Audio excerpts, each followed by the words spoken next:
day. Thank you. Thank you, sir. You were designed for accomplishment, engineered for success, and endowed with the seed of greatness. Now I call upon our Professor and Head of the TECHNO Department, Dr. J. CARNIVAL, sir, to give away the felicitation address.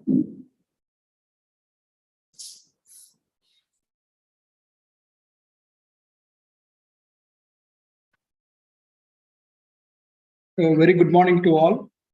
I join the Chairman IEI in welcoming you all.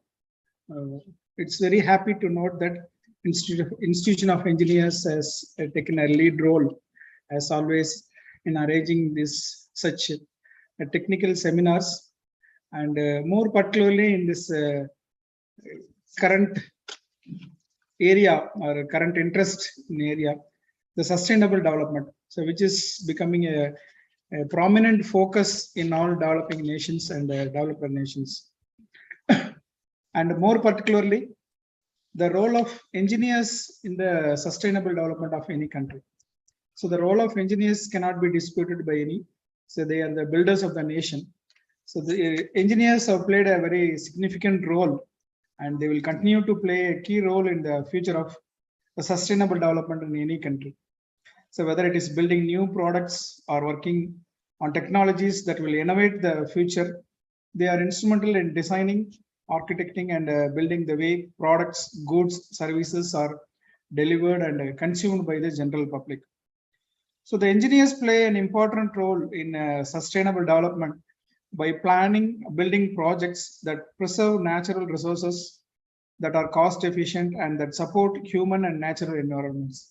So this is a very important part of the role engineers have to play, so that they build the projects which are innovative and also less damaging to the environment and sustainable in the long run. So engineers have a very crucial role in making this happen.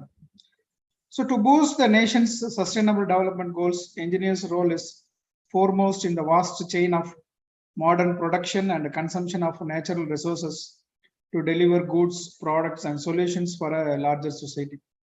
It is inevitable that we have to exploit natural resources to the betterment of the people in the country, and that needs to be done in a very naturally friendly way or environmentally friendly way, and again in a sustainable way, so that this does not lead to the vast and rapid depletion of the available resources, so which is entitled to all the people of the country.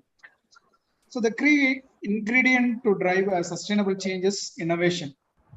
For successful sustainable strategies, organizations must harness emerging technologies like artificial intelligence, blockchain, etc., to gather and ascertain valuable insights to build products that have lasting positive social and environmental impact, along with cost savings and business value. So the way forward is for the companies to support, encourage, and grow mindsets that will allow the engineering community to incorporate sustainability in every solution, product, or service. So redefining it, what it means to be a force for good.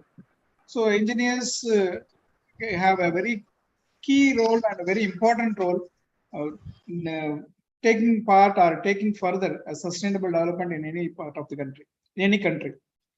So I thank all the members of Institution of Engineers India for giving me an opportunity. Thank you. Thank you. Thank you, sir.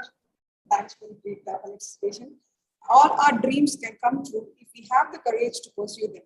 Now I call upon our Professor Dr. L. Ashok Kumar, sir, who has been a great pride towards the workshop, and who introduce our guest speaker, Dr. R. Purushottam, sir. Okay. So good morning all.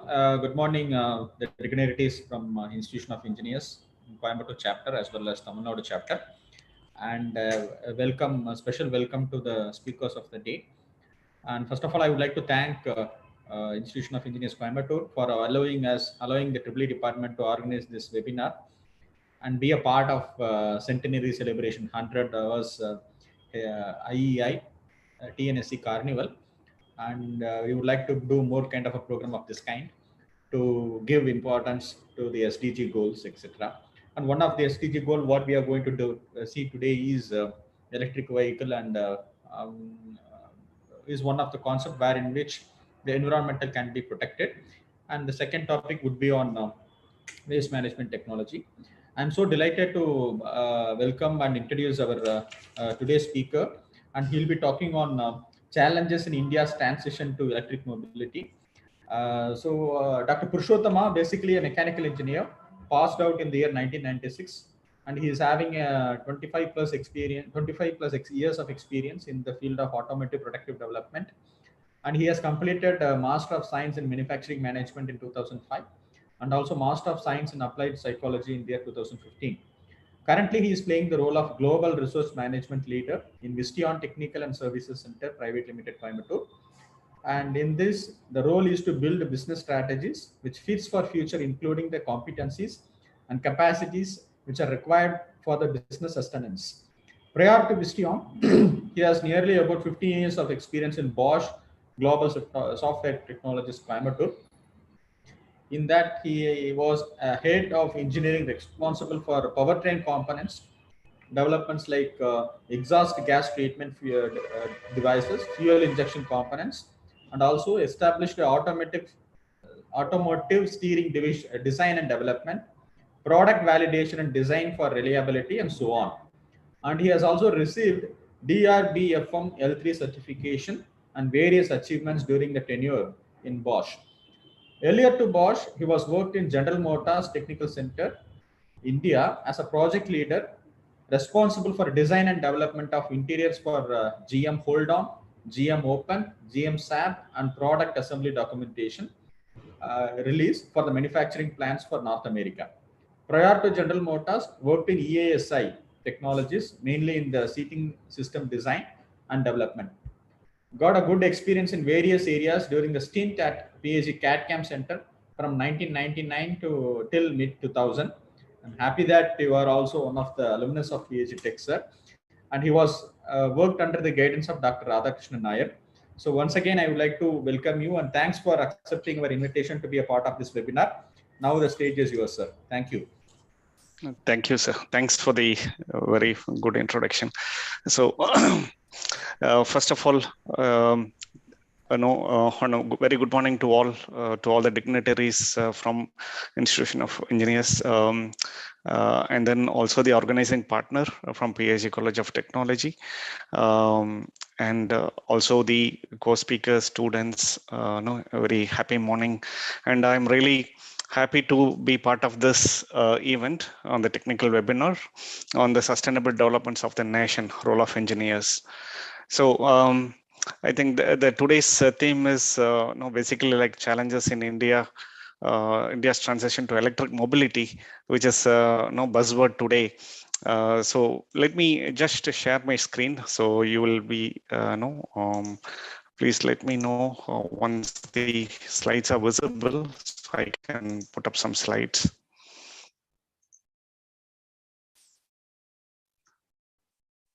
Hope my slide is visible. Yes, sir. Yeah.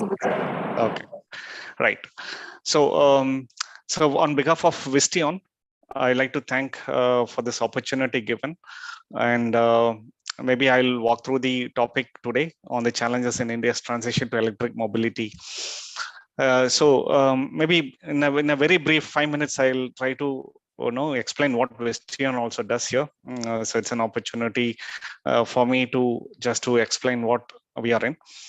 So it's a leading supplier of the innovative cockpit electronics. So basically, like we are in the electronics domain, and then advanced safety systems.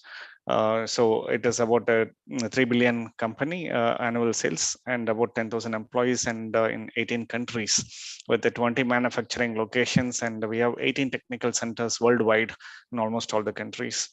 And then here is the pictorialization of what we do. So we work on all these instrument clusters, cockpit computers, displays, infotainment, CDCs, and then also the ADAS. And recently started the electrification as well. So because it is never left out. All the OEM tier ones are catching up on the electrification topics. We are on the wireless charger also. which will also coming up in the upcoming slide. So you could see, name the OEM. We are there with all the OEMs, worldwide. And cockpit electronics market, it is a 36 billion market. It's a huge market as of 2019, and now it has grown up as well. But the majority comes from the audio and infotainment, which we are like a market leader. Visteon is a market leader in this, and then the clusters also. Clusters, we are the number one in the market division, displays, and then overall the total cockpit electronics, we are among the top 5 suppliers. Yeah. So just to give you a picture of what exactly it is, so we work on instrument clusters, which will also tell that ADAS integration, automatic driver assistant, and infotainment, the user experience, which is built on the AutoSAR, and then various applications are there, and yeah. And then I'll skip this infotainment. Okay, infotainment, basically you all know, right? It's basically like app store, voice assistant, smartphone integration into the car. So the car is no more now moving from point A to point B. It is now how lovely is your drive, how enriching is your drive, how better is your user experience. I think nowadays the mobility terminology is changing, right? So with this, we are also working on enhancing our systems. And then if you see, we are also building up a kind of a huge display, this is like a big screen in the automotive with a multiple curved multi-display. And then there is a kind of an concept, an innovative concept called True Color. Even at the when the sunlight changes or the daylight or the night changes, the screen automatically adjusts to the bright color, the original color, and then this is the cockpit domain controller, which is for the premium CDC and as well as the entry CDC. Yeah, and then this is a very proud moment. XUV 700 comes with our CDC, Mahindra. Yeah, and ADAS strategy, we are working on the level 2 ADAS, and then also for the auto lane keep system, park assistant, driver monitoring system with the drive core technologies. And coming to the electrification, so we are working on the high voltage battery junction box, the battery status monitors and cell supervisor circuits, etc., and then DC-DC converter, onboard charger, etc. So these are the products from the Visteon which we are working. So I think with a brief introduction of what Visteon is all about, then I would like to jump into the topic of today. So this is a big transition is going on from ICE to EV, electric vehicles. So I'm naturally like coming from the mechanical engineering, I had a very good experience from the ICE engine, and myself, I'm now trying to understand what is all EV about and what are the requirements of EV, and how the ICE will get adapted soon or later into the market. Yeah, but we'll see how the journey is. So what was the reason behind it? I think the main factor I would say is like the emission legislations, which is we are all know that the global warming effect and how severe this effect is, and then there is a lot of legislations going on. So the legislations came since 1991, and wherein there were many introductions of the legislations across the world, and India also has to adapt it, and therefore there is a agreement to reduce the particulate matters, CO2 emissions, NOx emissions over a period of time. So in India, if you see, like, I'll specifically focus on India because the topic is on India. So the BS1 introduction, BS2, BS3, BS4, and BS5 and BS6 came together. So it's a leapfrog, because 2020, 2020 we got this BS6 introduced. And if you see, like, the emissions was really given its challenging targets. And then it was about more than 95% of reduction in the diesel vehicle, and then the commercial vehicle also it's about 95%, and then 93% in the gasoline vehicles. Gasoline is petrol vehicles. So what it means is the technology what was used in 1991 is no more relevant in 2022, or it has to be more sophisticated to meet the norms. So I was also working on this technology of exhaust gas treatment, which is for the BS6 vehicles. So it has a selective catalytic reaction, so SCR technology or DNOx technologies, which reduce the DNOx from the exhaust gases. So this is a very challenging, and when you go to BS7, for example, Europe is migrating to BS7, or you called Euro 7 norms, and recently by 2024 and beyond. So this is going to be a challenging, because we don't have a technology yet to meet the stricter norms, but it will be highly sophisticated. You need to have a lot of packages in the exhaust pipe to meet the norms. And then, I'll not go into detail of it. It's a very, very vast area. But if you see what is the ground for us to play as a company, as a technology, here the LCV vehicles, cars, and the two-wheelers or three-wheelers are contributing for this in the automotive segment, which is contributing about cars are main 24%, and two-wheelers and three-wheelers contribute about 17% of the emissions. So naturally, then we need to address this. And then in India also, the Paris Agreement, it is committed to reduce its gross GDP by 33 to 35% below 2005 levels. From 2005 to 2030, we should have reduced the emissions by 30 to 35%. That means in India, the automobile also need to do a kind of a technology transition. So these are all hovering around the central theme of climate neutral by 2050. And already the Europe has agreed for a 55% reduction by 2030. This everybody knows, which is a very stringent measure. And then we also have the FAME 1 and FAME 2 India, the fast adoption and manufacturing of hybrid and electric vehicles. The alternate choice from ICE to meet this legislation is only the electric vehicles and hybrid vehicles. And that's a message in this slide. So how big is the market? Sorry, I'm not able to move this. So the market is huge for India. I think now India is becoming the third topmost automobile producer. So this is also growing at a 2.76% CAGR. And then if you see that it is almost hitting a kind of a very vast number, and in 18.25 millions, and if you see the number of automobiles sold in India, I think this is January data, but the numbers has gone higher. So we are estimating that 2022 will regain the market of 19, which was a very good year for the automotive market. So this is picking up. And the EV market in India is likely to grow at a CAGR of 36% until 2026. This is and even our FAME 2 also have the same target. And EV battery market will be also growing at a 30%. So our FAME objective, as I told, our FAME objective is about 30% of electric vehicles on road by 2030. So this is a very important target for the automotive segment. So moving on. So segment wise, so if you see the segment wise, then where we need to focus on this actually. So for our majority of the market is two-wheelers, right? 80% of the market is driven by two-wheelers, and then the passenger cars. And then if you see the growth by 2030, the electric vehicle growth will be like majority from the three-wheelers and two-wheelers. So the red color, the color, and then the green one in the two-wheelers.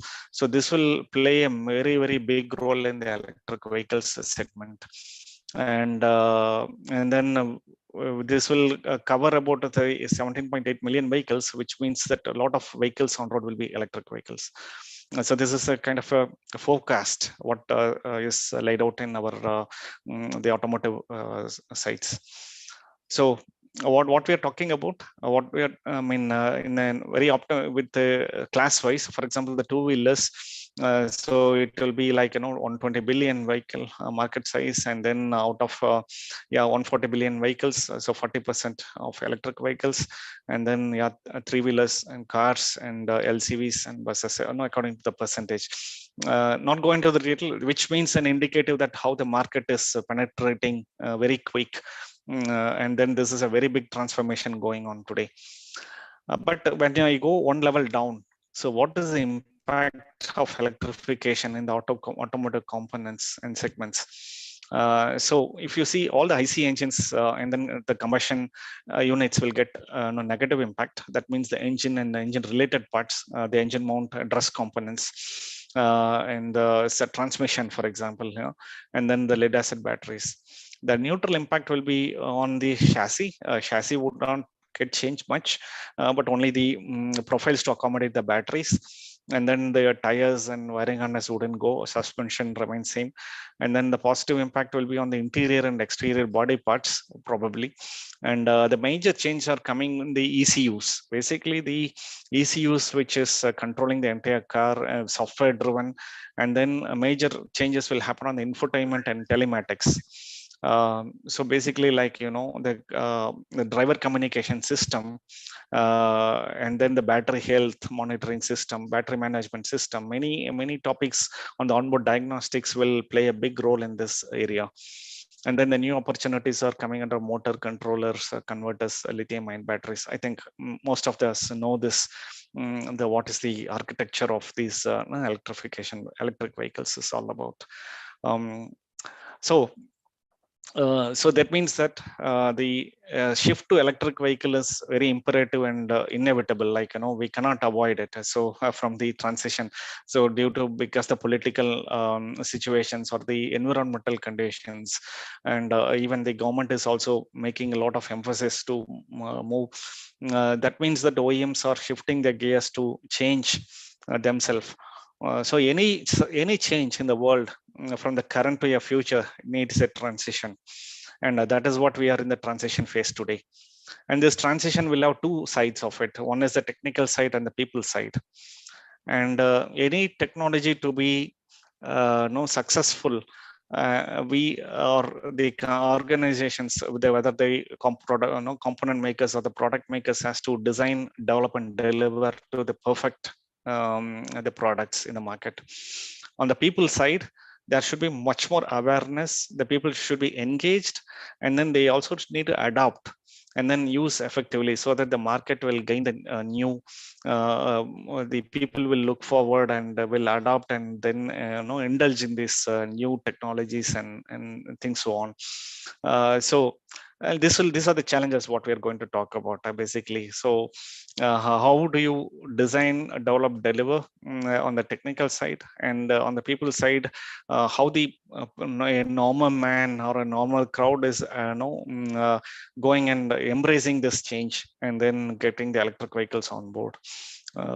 So this is the very core slide of it. And let us see that what is the trend going on. So this is a transformation slide. So basically, the trend one is a lot of disruptive innovations are going on in this area today on the latest technologies, and it is the connectivity is no more a luxury. It has become a part and parcel of all our basic vehicles today, and therefore it is also a big driving factor for our passenger cars. And then the government, as I told, it is tightening its CO2 emission norms, and many startups are started, and then which is making the EV development very fast today. And then if you take the names, you name it, I think a lot of OEs or new startups are coming up, and then they are investing a lot into the electric vehicles, like Ather, which started a few years back, and now they're gaining the markets, Ola, and name it, you could get a lot of names. But what is the challenge here? A challenge is the automatic. I mean, IC has been for many years, right? So we had almost mastered, I would say, in the art of designing, validating, and building the vehicles. IC vehicles, it's a very easy game in the market. because we learned this combustion process. We learned how the diesel and the gasoline behaves, and all those things happened over a period of time. We have a very good knowledge bank on this. But the technical challenges in this electric vehicles, like thermal management, battery life, and the charging, or some of the new technologies in the industry, which requires a lot of out-of-box solutions today. And when compared to the ICE vehicles, the EVs have a significant increase in the electronics part. The ICE is more of a mechanical, but the EVs are more of a complex electrical architectures, and then multiple voltage systems and country to country regulations would change. And then over and above, a lot of software requirements are contributed for this EV vehicles. And it is also estimated that electric vehicle development cost is much more higher than IC vehicles, because natural, right? Because EV no experience today, but IC we have a very good platform, and then we have mastered in the IC vehicles for quite some time. So it is almost very high. So I think with this premise, so the key challenges I would like park like this policies, the battery pricing from the cost point of view, the charging infrastructure, and then do we have a supply chain to provide like IC engines? So do we have the tier ones and tier twos who produce the components locally? And every time when you import, I think the cost is not going to be under control. So it is a big challenge to retain the cost of when you make like this. So let me go into some more details. So let me address the first challenge. So EV cost and battery cost, I think most of you know. So earlier it was estimated that the price range would come down maybe for about 120 kilowatt hour. So here it was estimated. So initially, I think the battery price has come down. For example, in 2010, it costed $1,200. Yeah, but if you go on, I think now it is getting stagnated. The challenge is to bring down a little more, but due to the commodity prices and other things, it is kind of get stuck. And this will play a very big role in the products pricing. So I think the incentives, what government also is announcing about the electric vehicle, maybe it will go for the first buying after the discounts and so on. But after over a period of time, 6 to 7 years, when you want to change the battery, and then when you want to replace a service, it is going to do a heavy cost for the users or the owners.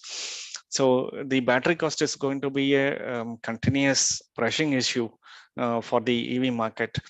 So that and then it is also coming up with how much time that battery would survive, and then because there are other technical challenges like for charging methodology also would reduce the life or increase the life. So these are from a cost perspective, I think definitely this is a very big challenge in India today. Coming to the second big challenge is on the technology maturity, I would say. So I think I also addressed about comparing to ICE internal combustion engine. But if you take up the electric vehicles, the behavior of the EVs with respect to the temperature, whether the temperature goes below minus Celsius, 10 degrees or 20 degrees, and then if it goes beyond 45 degrees, then your charge rate would significantly increase or decrease. I mean, you see the curves, the performance curves, how the charge rate would go up or go higher. The time taken to get the charged. So charge and discharge rate would significantly have an impact on the battery life. So naturally, the technology and the companies are new to the market, and products in the manufacturing, they are facing the market for the first time actually, right? And also the environment we are facing also is very new. because the continuous driving, charging infrastructures, and then how slow or fast the charging is, voltage fluctuations here in this. So when I see especially the charging as an topic, there is a lot of reliability topics going on, reliability and the efficiency of the battery life, and the performance at a high and low temperature. So this is the curve which talks about it. And another very important aspect is the environmental pollution. How the toxic materials will get recycled over a period of time, because this contains a lot of chemicals and the materials inside the battery. The mobile phones also, right? Today we have all the lithium batteries, and how effectively this is being recycled, and what it causes to the environment has to be a big concern for the manufacturers as well as the users. And battery weight, the battery weight is a very big topic, because the vehicle balancing and the entire the vehicle rigidity, structural, everything goes high with respect to the battery weight of the battery. It's directly proportional.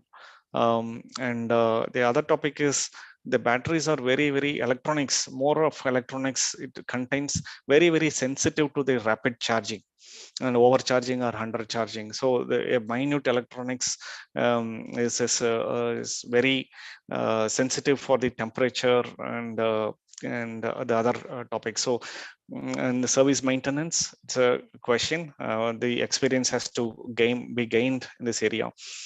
And another big topic is in this area is the renewable energy source for charging. Are we ready? Mainly, what is the source of energy, right? As again, if it is from coal, then the CO2 emissions would increase. The demand for the coal will rise up. But are we migrating to the solar and then renewable energy sources in order to adapt to this requirement? I know this is all very big topics. Each line has its own challenges, but no, for the simplicity and make of time, I just consolidated and put up in a kind of a the brief bullet points here. So every topic has its own challenges. And today my experience is with when I was working in Bosch, the people who are working on this thermal management topic, a lot of simulations were going on. Maybe the liquid cooling options, the passive cooling, and what kind of alternate cooling mechanisms we should adapt in order to make more efficient. So these are all the big topics. And today I think there are some options for us, which I'll also address in the upcoming slides. So for example, what Bosch is doing in this cooling, keeping the battery under temperature. So this is the next challenge. I think the charging, to some extent, I've addressed it. So the infrastructure means installation of the charging stations and a proper setup at the home also. Yeah. So even in my apartment where I stay today, I think if I want to park the vehicle and charge it, we don't have a connection. So there is a lot of changes which need to be addressed in our infrastructure, even in the parking malls, etc. So on, so forth. Charging and heavier car could be a major problem, because the car sizes and then the infrastructure would vary. Because when you make an infrastructure for the whole apartment or a multi-living culture environment, like a government infrastructure or something, they may not individualize, or they may not look at the customization there. It might be a common. So the adaptability for every vehicles is also a challenge here.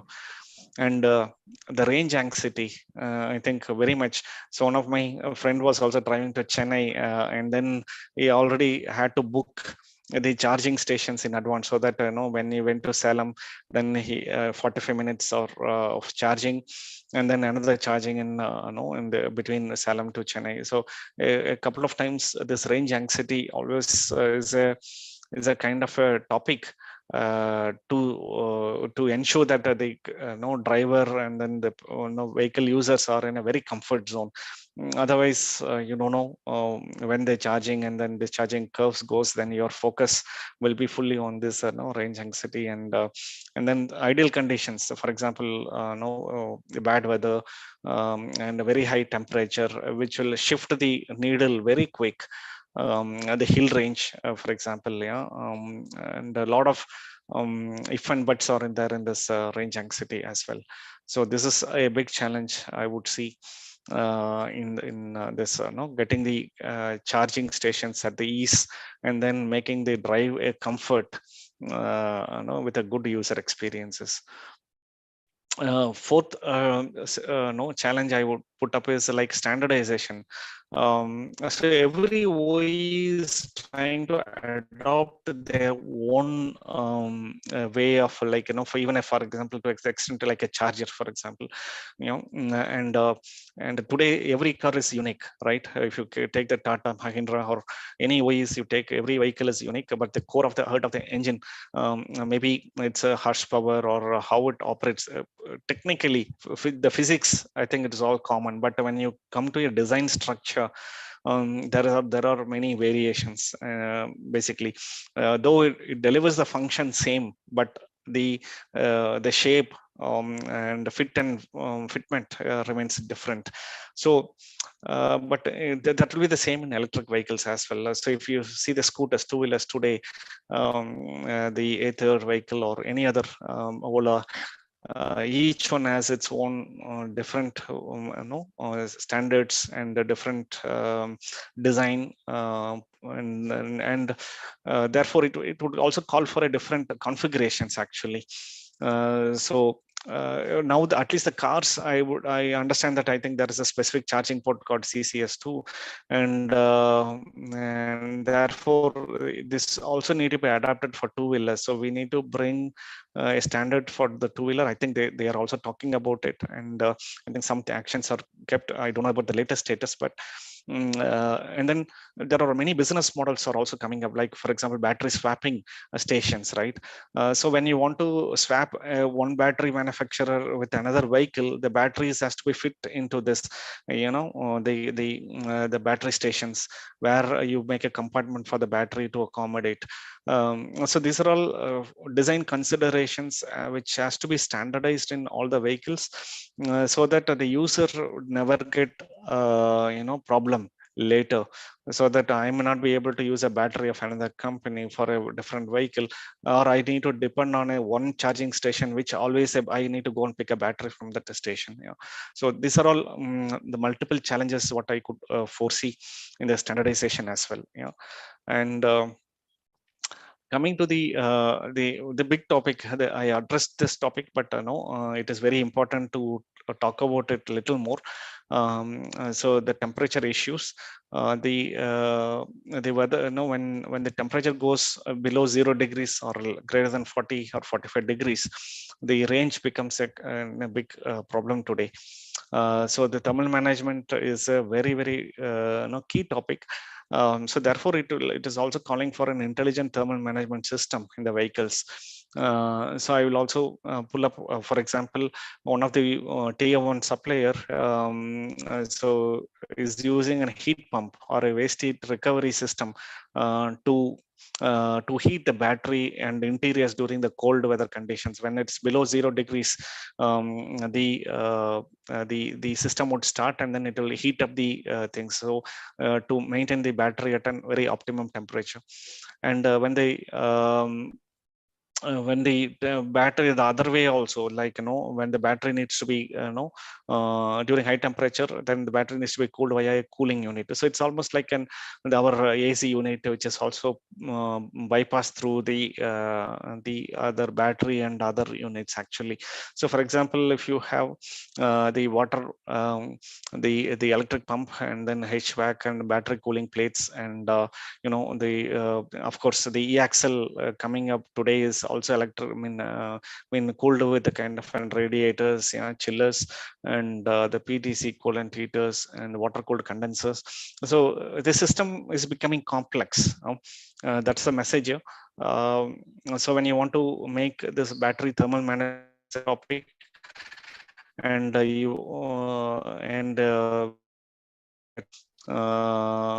optimal temperature. So this is something which is very challenging, and a lot of activities are going on around to make this. Yes, everybody knows, I think the battery can perform very optimally between 10 to 15 degrees to 40 to 45 degrees. Yeah. So that the battery remains life remains for long.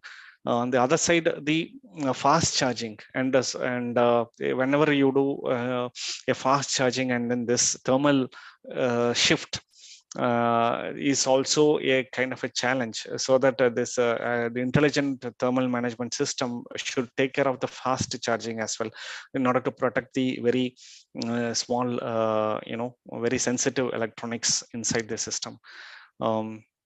So this is another big challenge what we are working on. And then when I say the people side of it, we all saw the technical side of it, and then the people side of it. How do you see the people adapting this new electric vehicles? How you embrace in the market?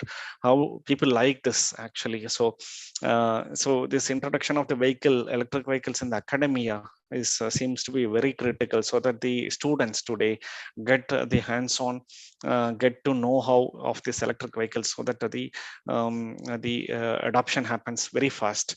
So that the EVs courses, special courses are getting into. And today, even with the PhD Tech, College of Technology, a course was introduced with Bosch when I was handling this.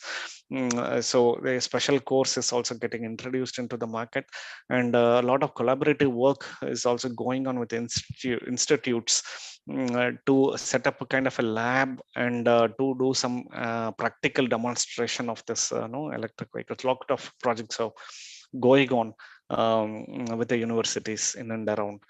And another thing is the public awareness. So how do you ensure that the public also gets motivated to see and ensure that in case of any issues or any break, the issues are addressed at a very right way, because this, for me at least, this remains a black box today. How do you ensure that whenever some ECU issues, how do you diagnose it to the right thing? And then how today even our service network and technicians has to embrace this, and then need to learn how do you diagnose it in the right way, and then set up the right measure to make a kind of a maintenance and services in this electric vehicle. So for me, the designing a very good onboard diagnostics inside the vehicle. Okay, what is the issue in the vehicle, and then the user experiences, so that this becomes more comfort and more informative, so that the entire system or the society need to be educated in this complete awareness of electric vehicles. So which is one of the major challenge today. Last but not the least, I'll not take much time here. Electricity demand, I think everybody knows this. I think the electricity demand is going to be a big topic with electric vehicles are getting boosted up. So this is a kind of a data which is shown here. It means India is requiring about 100 terawatts of electricity, about 5% in 2030, which means that we'll have to have this really big infrastructure on the renewable energy. And then it calls for a huge investments by the government and the private organizations. And but I think the mission to move to green electricity or protecting the environment stands, because we have to protect and we have to abide for the CO2 neutral world, which is very, very important for the future generations. But necessarily this has to be a big topic in India for all the people to adapt and then get get aligned. I think these are the few key challenges what I had put it up, so that I know which came to the top of my mind as well. And I think there are a lot of references in the other challenges also, which maybe I'm not addressed it. So there could be lot of challenges, but as I told, electric vehicle introduction and gaining the market is mandatory, is inevitable with the emission regulations and legislations, which is taking an upper hand. And additional information is a lot of companies are already announced in Europe that they are going to stop the IC development itself, and production of the IC vehicles will be stopped by 2025. And then almost everybody is migrating to the electric vehicles from 2025. At least I know that my experience from Bosch, a lot of platforms, new developments got stopped in IC development, and then it got migrated to electric vehicles. So this is something which no, I would like to put up here, and thank you for this opportunity. And maybe we can have few questions if I know I can answer it, or I can get it back later. Yeah. Thank you, sir. Students, it is open for your question session. You can ask questions to sir.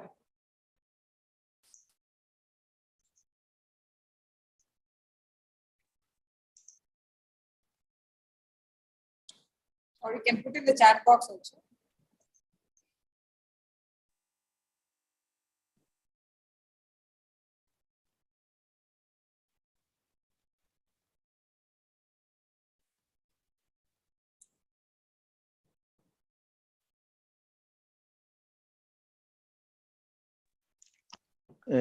I'm Dr. Sivasubramanian from Madurai Local Center. Yes, sir. Do you expect the transition between IC engine to the electric vehicle through a hybrid mode? If so, hybrid mode period, how long do you expect? When we are going to become a 100% electric-based utility vehicle? Right. It's a very important question, sir. Yes, any transition will have a lot of challenges. So I think the first option is to move to hybrid, as you rightly told. So the transfer to complete electric may, in my view, it's my personal view also. So by 2030, it will be electric. But on the other side, what I see is also like, now the fuel cell is gaining a lot of traction. The fuel cell on the go, and as well as the this technology, especially for the commercial vehicles, seems to be really very catchy. So at least for the two-wheeler and three-wheeler, I could see an 100% electrification happening in the before 2028, 2030, sir. And then if for the passenger car and then others, so probably it might take a little time in this segment. But if you see the commercial buses, though it is shown 13%, I'm little skeptical about it, because I could also see that now when the fuel cell is coming up, I think the shift to the fuel cell might influence this ratio of this in the commercial vehicle segment. So by and large, the answer for you is this market, two-wheeler and three-wheeler market, would be an easy go. It will achieve almost about 80 to 90% will be in the electrification segment by 2029 or even 2028 also, because it's a rapidly growing actually. What about the hydrogen-based vehicle? Yes, Tata is making. What is the status of the development? Yes, sir. It's already started, and for example, Reliance is coming up and then putting up kind of a hydrogen infrastructure based and fuel cell topics. So I may not be able to reveal all the data here, but here the topic is it is one of the opportunity for the commercial vehicle segment actually to be clearly adapt this to technology. So it's a very promising for the commercial vehicles. Yeah. About the cost respect, whether hydrogen based vehicle and the 100% electric. Yeah, I think it is comparable. So today I don't have a picture of the cost comparison between EV and fuel cell technologies, but no, really, I think that they are in par. I mean, when you see the TCO, total cost ownership, then even the fuel cell may gain an advantage there because of the battery replacement of 5 to 6 years, which is half of the vehicle cost in electric vehicle. The TCO perspective, if you see in a long term, this is my personal view. I think the fuel cell will gain a lot of advantage over it. Okay. Nice to hear the explanation. Thank Can you share your contact number and mail ID? Sure, sir. Sure. Yeah. You can also get it from PhD Tech, but you can also connect Sir, I will share you, sir. We will share you, sir. Okay. Yeah. Good morning. Myself, Muriyasa Pandian. Good morning, sir. Honorary Secretary from Hosur Local Center. The excellent session. This Thank is you. the fuel cell technology, no? What Yes, is sir. the current status? Then when it will come back, Sir, okay, it's a very nascent, I would say, at least in India. But if you see the other world, other part of the world, there is a lot of prototypes running today in Europe. If you see, and I think you would have heard the news of Nikola Motors. Nikola Motors is adapting it, and today this prototype is running on the road. So a lot of experiments are going on. So I would say that once the technology is getting robust enough there, I think it's very soon we should hear a lot of developments happening. But I would see at least by 2025 or 26, we should have some kind of an good roadmap on the fuel cells as well, sir. actually, I worked for the Reva Mahindra Electric also. Okay. So around 15 years back now, we developed one fuel cell vehicle for the army requirement. A small Reva car modified for the fitted with the fuel cell, hydrogen fuel cell. Right. But 15 years over, the further no development. That's what I want to know. Yes, because cost might be the main reason. But if you put in a mass production and then economies where it is getting adapted, because of the IC, there is no other alternate for us, right? So we have to either go to EV or then what is the alternate for EV? Because of the long range vehicles, when you want to, especially for the trucks, CVs, heavy vehicles segment, then you need to think of alternative. So there I could see the fuel cell will gain a lot of traction in the heavy vehicles. Yeah. So more probably it is coming back again. Yeah. So yeah. Actually, nice to share that I developed for some when Reva electric car coming, I developed electric parts, mechanical parts for the first electric car in India. Okay. Also, I set up some manufacturing facilities. Okay, very good. Including Excellent, testing, including testing, assembly and testing. All very simple setup for manufacturing. Okay, excellent, sir. Excellent. Thank you. Thank Thanks you. for letting me know this. Yeah, thank you so much. Yeah. Thank you. Yeah. Sir.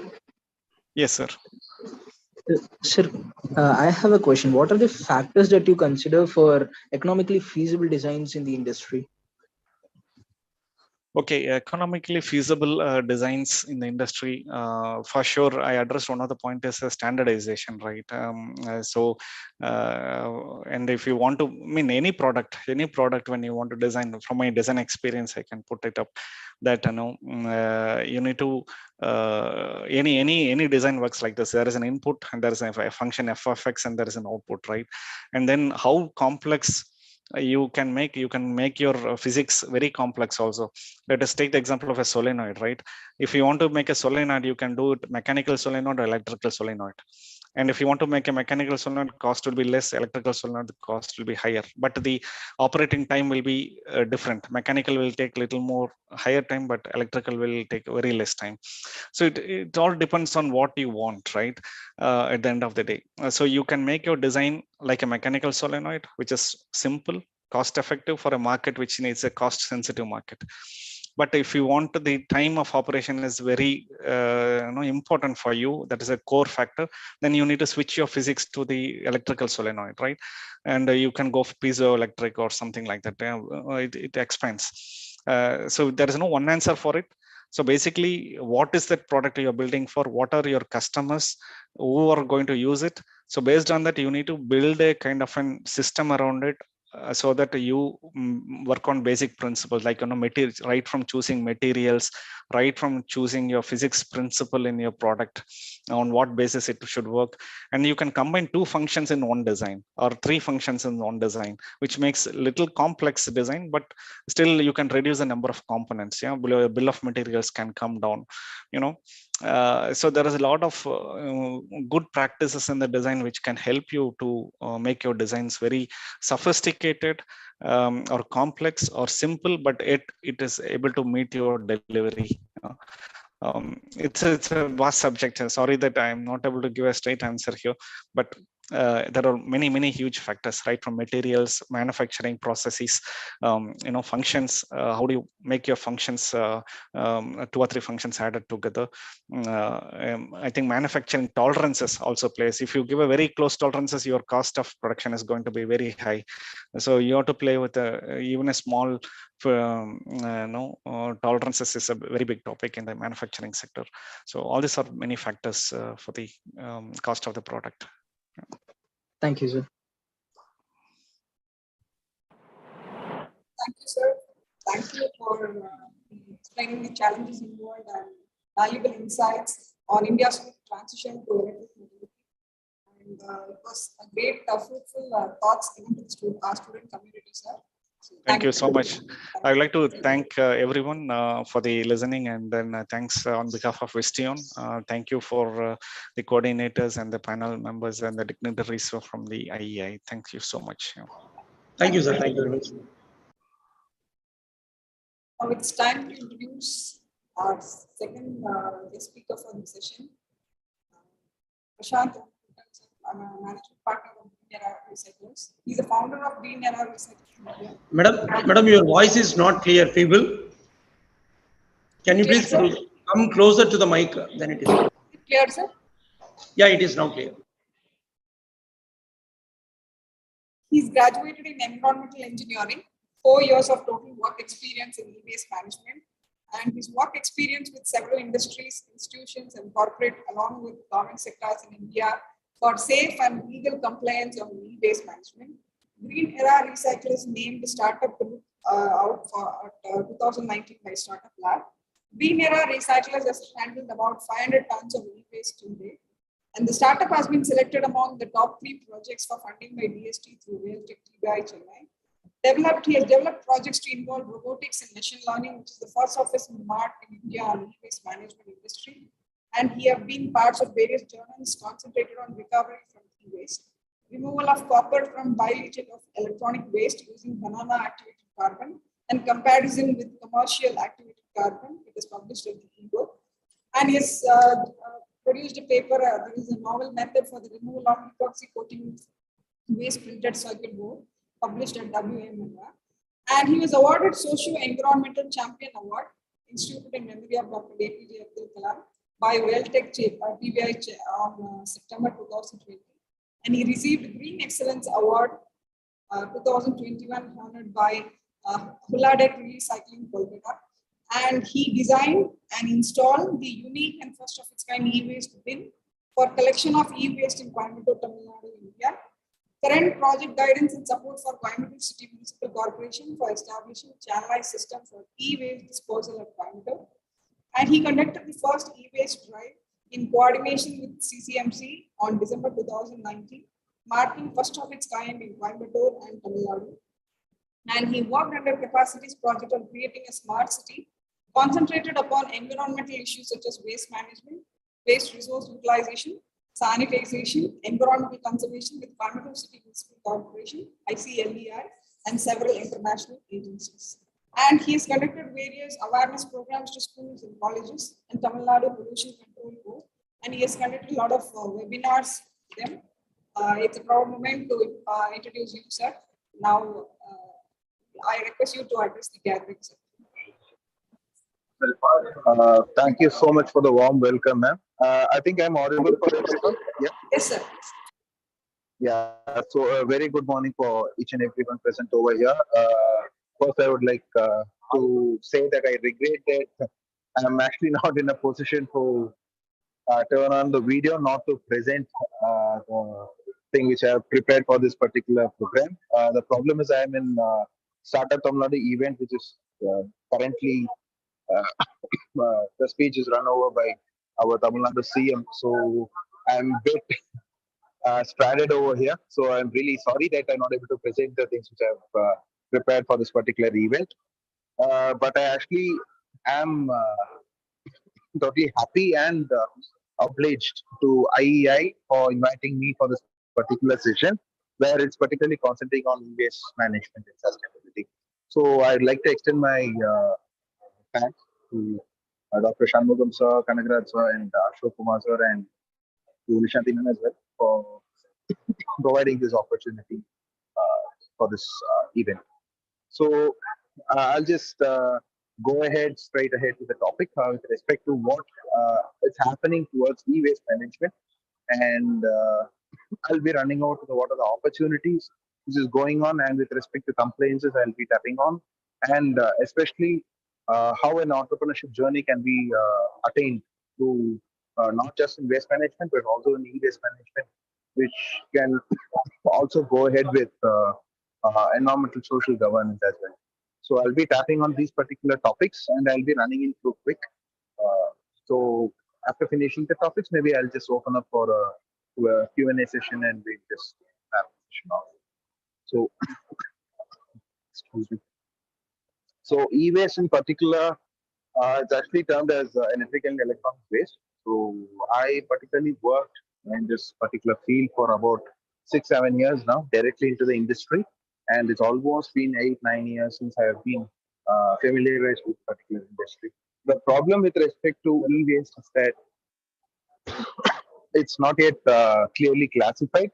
In our particular rules, it's been termed in like about 21 categories of electronics. But to be frank, if we just, for each and everyone hearing to this particular session, if you can just count on the electronics on where, the position where you are in currently. So you can just number the electronics. You'll have the tube lights, you'll have the fans, you'll have air conditioners, you'll have phones, you'll have laptops, you'll have earphones, you'll have chargers, wires, cables. Literally, நம்ம தமிழ்ல ஒரு saying இருக்கு இல்லையா, கடவுள் தூணிலும் இருப்பார் துரும்பிலும் இருப்பார். So literally that's the truth now. We are just surrounded by electrical and electronics. So anywhere you go around,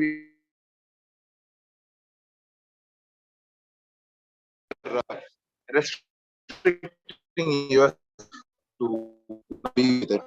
So as a rise of electronics and electric comes, that is a huge threat because what comes, I mean, as a karma statement, what goes comes around. So what we put in as a product, as a chemical, and we use numerous chemicals, like about 100 and 150 plus chemicals and hazardous products into this manufacturing.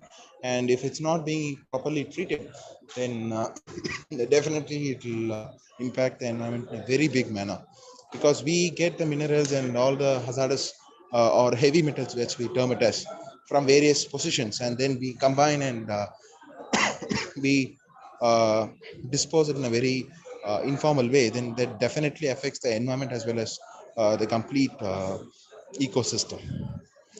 So with respect to electronics, so how many electronics do we actually have? It's just 21 categories, or how does it work? We literally have IT telecommunications, we have consumer electronics, we have lighting electronics, electricals, we have industrial electronics and electricals, we have medical. First of all, we used to, earlier days it would be thermometer, right, to gauge the temperature of a person who's coming for a medical condition. So now it's the same thermometer, but it's digitized. You'll have infrared thermometer and have various kinds of thermometer and other medical electronics as well. So each and every field, it's being transformed, and we striving towards a digitization. Definitely electrical and electronics is gonna rise. It's not gonna degrade or something. It's gonna definitely rise. There comes the opportunity. So what happens to these products when it's either it's broken, or it either gets obsolete, or it either get technologically upgraded. The problem with electronics is that, especially, we are like very quickly, rapidly uh, uh, upgrade the technological platform. So as such, the hardware part of it might not be suitable. So for this case, it becomes e-waste. And certain conditions, it's the attitude. We all use. We we an attitude users because we get products which is not in our need. If you want to go and set your house, you know the products we actually bought and you're not using it, or you are not optimizedly using it. So there have been huge attitudinal issues and design for dumb, which has been for the producer or manufacturing their electronics, like any producer, I would say, they manufacture for business or the it's designed for dumb. A good product is that you can use for a long, but unfortunately, hello. Sir, your voice is a bit breaking. Is it audible? It's okay.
Madam?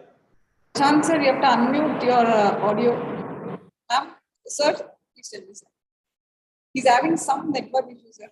Yeah, it seems so. Okay.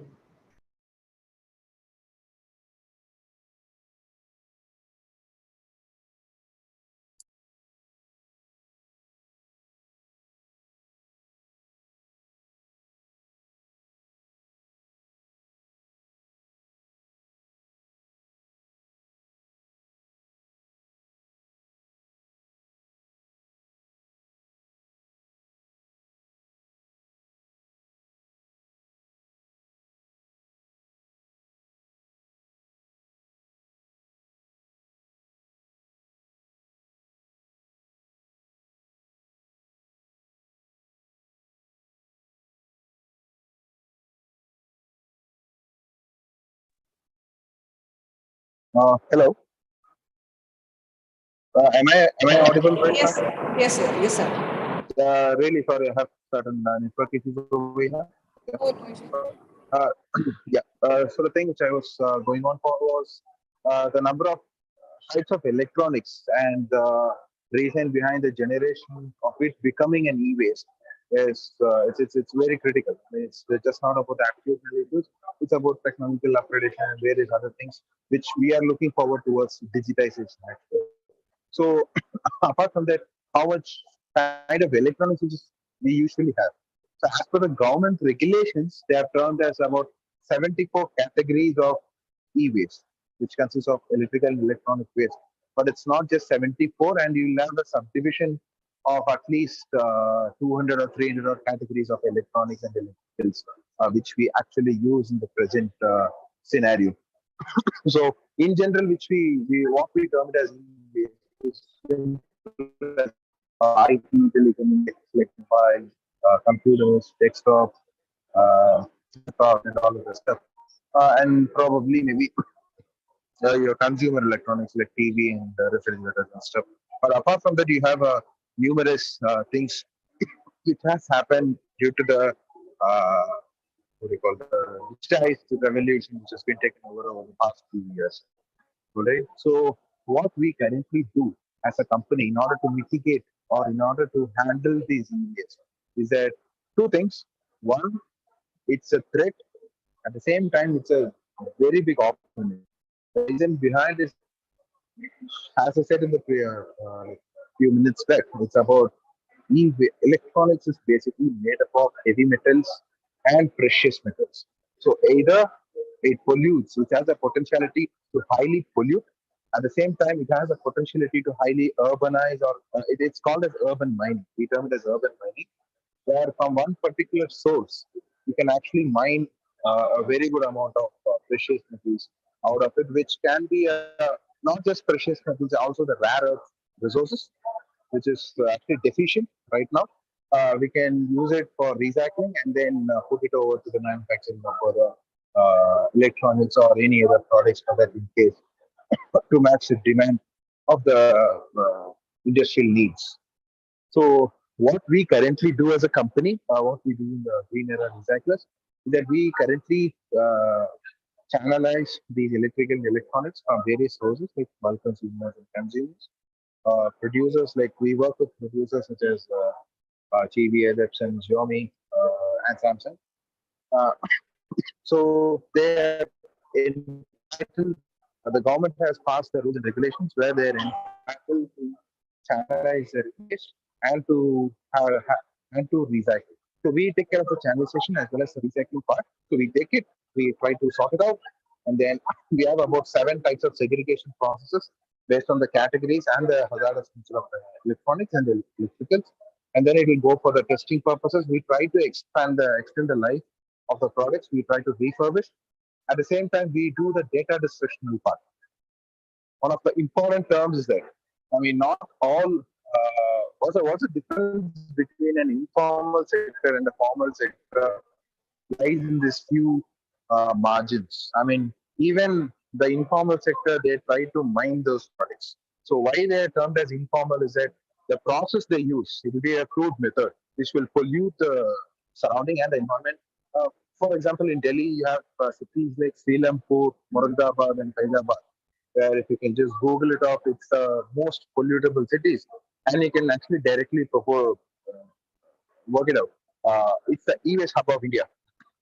So the thing is, the highly concentrated heavy metals, it's being leaked during this informal processing in order to recover these precious metals. It will greatly affect. It's actually very very highly hazardous when compared to normal municipal solid waste or normal any other waste streams. Okay, so that's the issue. The next issue would be the data leak. So maybe it can be a single person to any corporate entity. Data is very critical. So it can be any data. It can be your personal, or it can be your design, it can be your idea, or it can be your business or whatever. So data is very critical. So these data theft that are being done due to these informal sectors. So us being an informal sector, we have a set of guidelines where we follow these processes. So once we go for the testing, then we go ahead for the data destruction process. We use physical as well as software-oriented data destruction processes. And then it will go for refurbishment again. We try to refurbish. In our factory, we refurbish probably the desktops, laptops, and few other IT communication devices. And after which it will go for the manual dismantling, and we do the secondary recycling where we recover copper base metals, basically copper, aluminum, and stuff, which will be granulated, and even the plastics, and that will be sent over for the smelting processes. So this is what we currently do. So what's there for e-waste for sustainability? So that's the next concentration which is going on. So e-waste as such, as I told you, is a very important topic. It's not just as a pollutional concept. It's something which is related to sustainability. So what's basically sustainability? It's a balance between ecological, social, and environmental platforms, right? So economical platform as well. So e-waste can generate, e-waste stream can actually generate a humongous job opportunities, which we are currently proving in the startup community.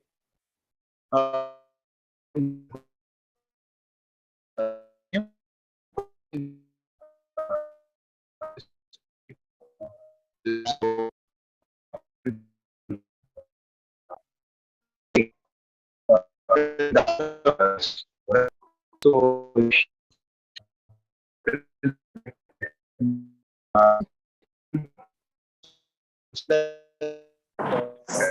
So your voice is breaking again.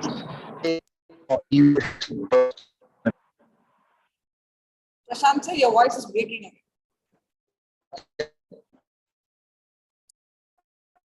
Hello? It's audible, sir.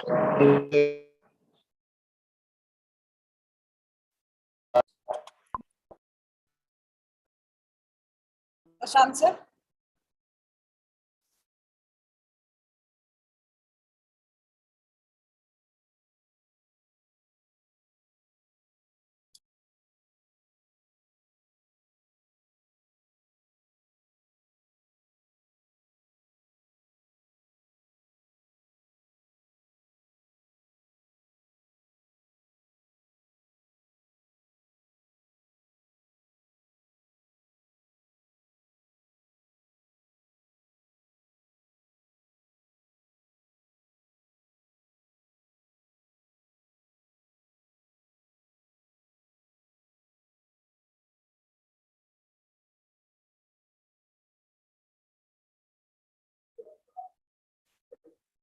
Yeah, hi.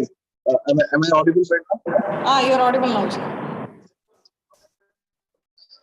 Yeah, sorry for this problems. Yeah. So going ahead, this particular platform is not just to be looked down for. So earlier, if we talk about waste management and all of this stuff, we talk about all the posh terms. We take care of artificial intelligence. We talked about drone technology. We talked about biotech. Even food tech has been concentrated upon. You have blockchain technology, you have Bitcoin, a lot of stuff which is being coming on, and these have been seen by the students and the young innovators like it's a posh one, right? But when it comes to waste management or anything with respect to environment and stuff, which is actually our prime, it should be our kind of a prime motive to safeguard it in order to go ahead on living into this earth. It's being looked down for. But here we are actually, we are trying to change the space, and even current scenarios, current legislations, and current officials and the professors, the institutions, they are taking the step forward in order to put these fields into the limelight and provide an opportunity there to showcase that even this field can actually generate a humongous economy at the same time take care of environment and create jobs as well. So with that in mind, I would want to also share what e-waste as a particular field can create an entrepreneurship opportunities within this particular. So in e-waste, you have a conventional recycling processes, which you can take it as an entrepreneurial journey. Apart from that, you have refurbishment model, in which you have two things. One, you can normalize your refurbishment. You can have your clients as consumers, the bulk consumers in part. And the other vertical would be refurbishment of components. In future cases, you'll have to refurbish the components and the spare parts which is not available and stuff. And you will have special recovery stuff. For example, there is a company in UK called Blacko.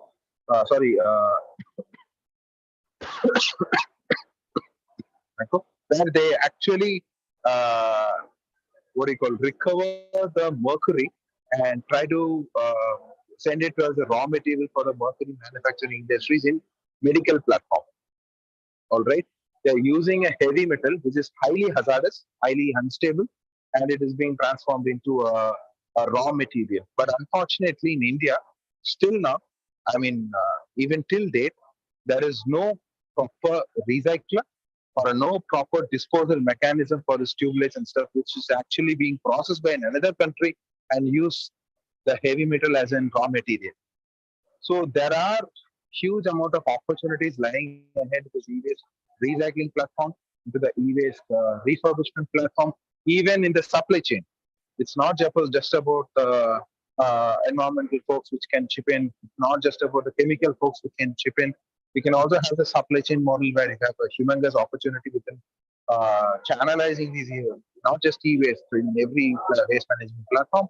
Apart from that, even there are huge amount of blockchain tech startups, other software tech startups, even they're concentrating on channelizing the e-waste and supplying over to they're bridging the gap between the demand for e-waste from the recyclers and informal processing and stuff. So this particular field, I would say the students can take upon. This is an interdisciplinary. It's not just about only an environmental sector person can get into this particular sector, or a chemical industrial person can get into the sector. Each and every department and field can actually contribute to this particular sector, depending on the nature of vertical which we take upon. So, actually, I'm really sorry, not able to go ahead with a much broader presentation to give you a good limelight. If it have been a presentation, it would have been better. I feel that it would have been a much better course right now. So I think I'll have another opportunity to do this. So thank you for giving me this We opportunity. can move on to some question and answer session, sir, from audience. Sure. I'm open to any Q&A. So it's time for question session. So please ask your queries regarding the e-waste management.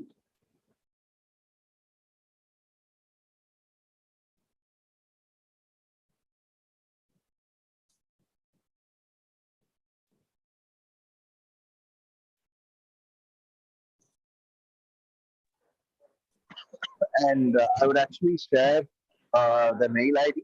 All right.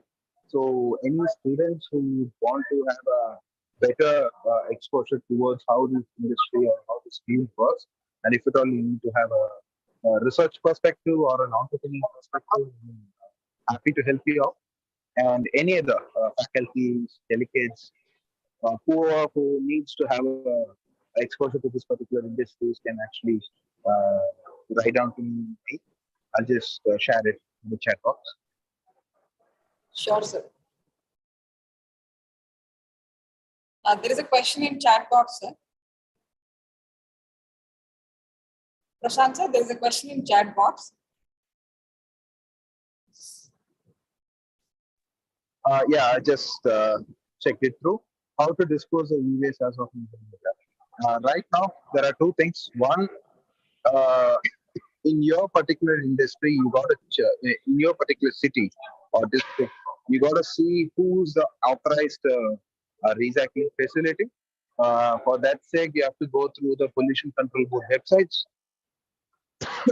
check whose name is into this website of authorized recyclers. You can dispose it off to them. Or, for example, in Tamil Nadu, there is a humongous group of clusters of dismantlers and recyclers in Chennai, in and around Chennai, and stuff. Apart from that, we are the only ones apart from Chennai, in Tamil Nadu. We are placed in Coimbatore. So, what happens to the e-waste which is being accumulated in Trichy, Madurai, Tirunelveli, all of this? So, for that cases, they will have to contact their local municipalities or corporations or the pollution control boards for disposing their e-waste. So, this is how you channelize your particular e-waste. And in regard to how the people dispose, it's majorly informal sector which is being going on because there is a huge void of channelizing these things.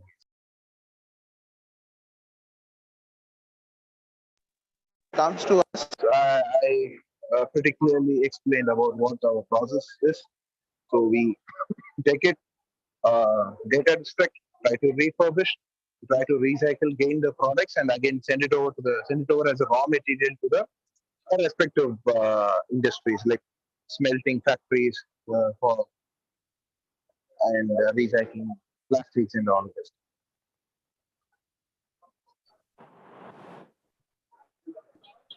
I hope it's clear. So thank you for your great insights. Yes, any other queries?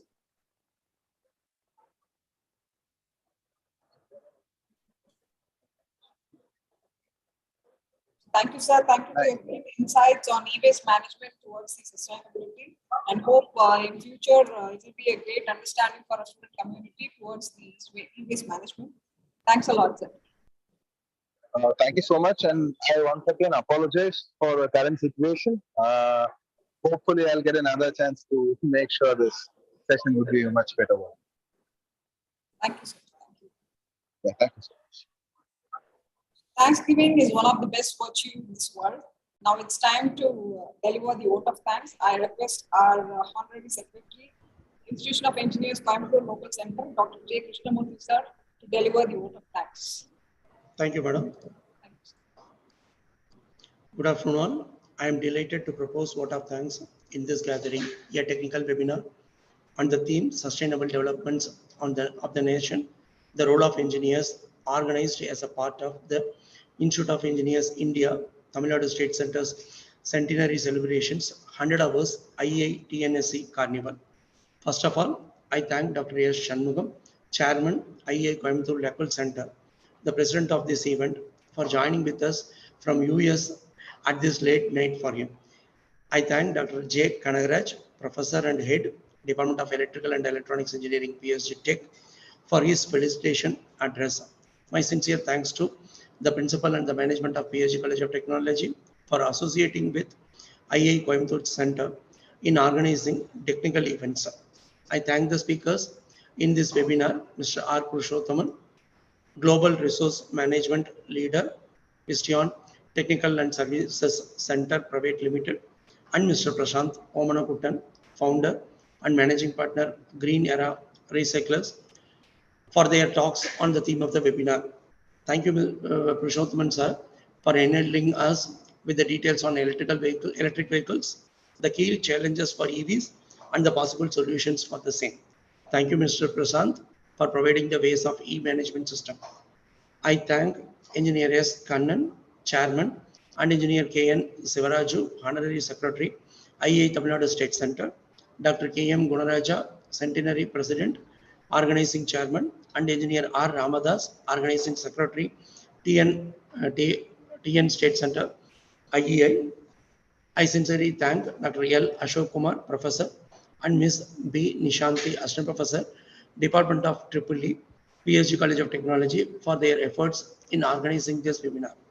I thank IEI members from Coimbatore and other centers, the participants, the faculty and students from PSG College of Technology, and the students from other colleges for their participation in this technical webinar.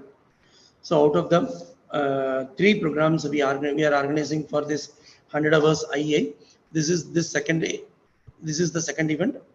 The next event is yet to come in the next week. Till that time, thank you, Vandana. Thanks a lot. Thank you, sir. Thank you, madam. Thank you, sir. We thank all the dignitaries for their esteemed presence and the student participants for their valuable participation. So it's time to wind up. Thank you all. Thank you, sir. Thank you. Thank you. So there is a feedback link provided in the chat box. Those who have not entered, please enter the feedback link to receive your participation certificate. Thank you.